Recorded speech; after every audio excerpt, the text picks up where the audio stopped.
Episode 363. In the blink of an eye, the central tower was already half full. The Christmas thief chasing Lord Grimm had already reached the base of the central tower. Was this NPC's wall-climbing skill all for show? Without a word, he clung to the central tower and began climbing after it. From the streets surrounding the central tower, more Christmas thieves were now pouring out. Lord Grimm was now only moving upward. On the flat map, he was effectively stationary.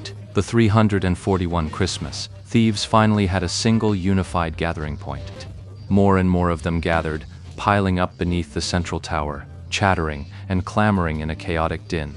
Yet, with surprising order, they began to encircle the structure, forming row upon row as they started their upward pursuit. Chen Guo saw it now. Ye Shu's leap onto the central tower left him with no retreat. A single misstep, a single fall, and he'd be swallowed by the sea of Christmas thieves. No, a sea of monsters. One spit from each monster would be enough to kill him. The suspense had turned to horror. Chen Guo's heart was in her throat, and she could barely bring herself to watch. Lord Grimm's position continued to climb without hesitation or error.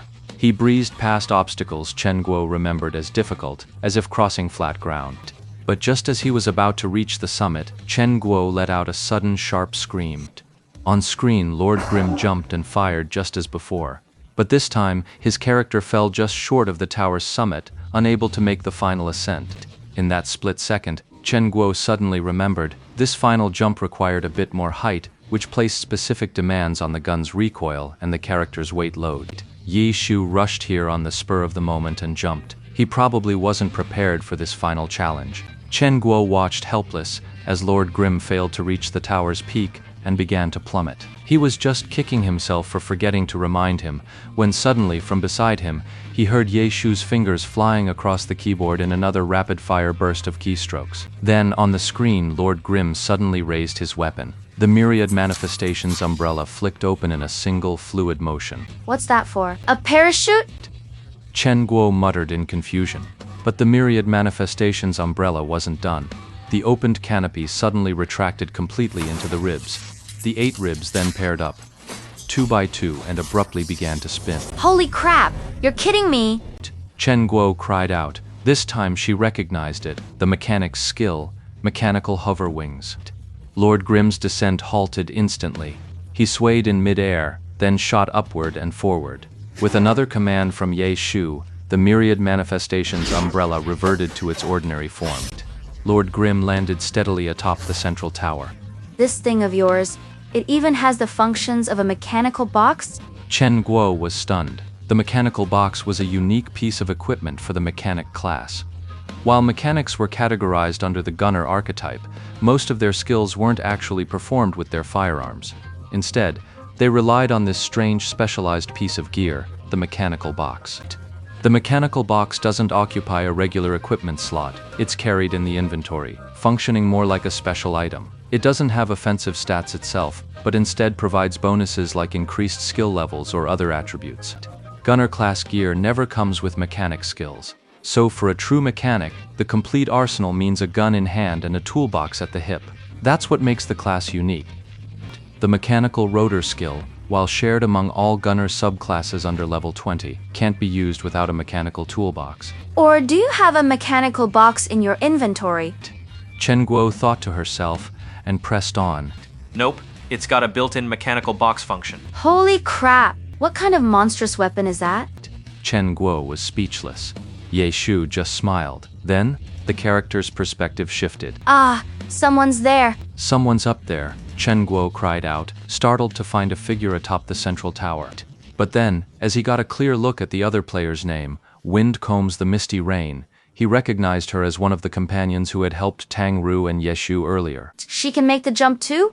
Chen Guo muttered to herself, a sour feeling in her heart. This girl was also a launcher, and she was hanging around with Ye Shu and Tang Ru. Chen Guo couldn't help but compare her own launcher skills to this newcomer's. At that moment, she saw that this person could actually jump to the top of the middle tower. Just that single maneuver alone proved their aerial cannon technique was already superior to hers. Whoa, that's a bit much, isn't it? Chen Guo muttered under her breath, but Ye Shu, wearing his headset, didn't hear a word. He was already deep in conversation with Su Mucheng in the game. He opened a trade window with Su Mucheng's Windward Mist, and she sent over a massive quantity of potions, all mana potions, instantly filling Lord Grim's inventory to the brim. Just in case, right? This much weight really takes some getting used to. It's not like we need to move quickly right now anyway. Not necessarily. Ye Shu steered Lord Grim to the edge of the central tower and peered down. The tower was immense.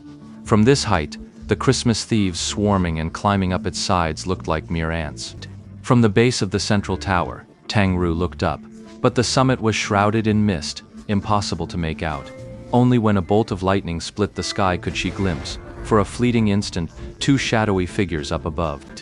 Tang Ru had reached the central tower first, of course, thanks to her advantage of being right next to Ye Shu. The other guild players had searched so hard for Lord Grim, but when they finally tracked him down, they were just a little too late. Those who arrived a bit quicker were at least treated to the sight of Lord Grim, leaping to the top of the central tower. This is being stuck between a rock and a hard place. After receiving the news, Blue River spoke to Zizhou with a tone of utter helplessness. Zizhou in turn fell silent. They had already realized that Lord Grim, with his commanding high ground advantage, was going to devour all these Christmas thieves. Meanwhile, the other guild players, unaware of Lord Grim's true identity, were still reeling in disbelief that he'd managed to jump onto the central tower's peak. But not everyone was immune to that frustration. Chen Yahui was the exception. He wasn't just annoyed, he was absolutely furious. He knew Lord Grim was Ye Chu. He could jump to the top of the central tower. Chen Yahui wasn't surprised. But if it wasn't a surprise, why hadn't he thought of it before? He simply thought Ye Chu and his crew were trying to mess with him, forcing the guild players to kill all the Christmas thieves, so he held his ground. What he didn't anticipate was that Ye Chu had a contingency plan for their very inaction. If he had thought of this earlier, he could have guessed Chen Yahui's plan to use the terrain of the central tower.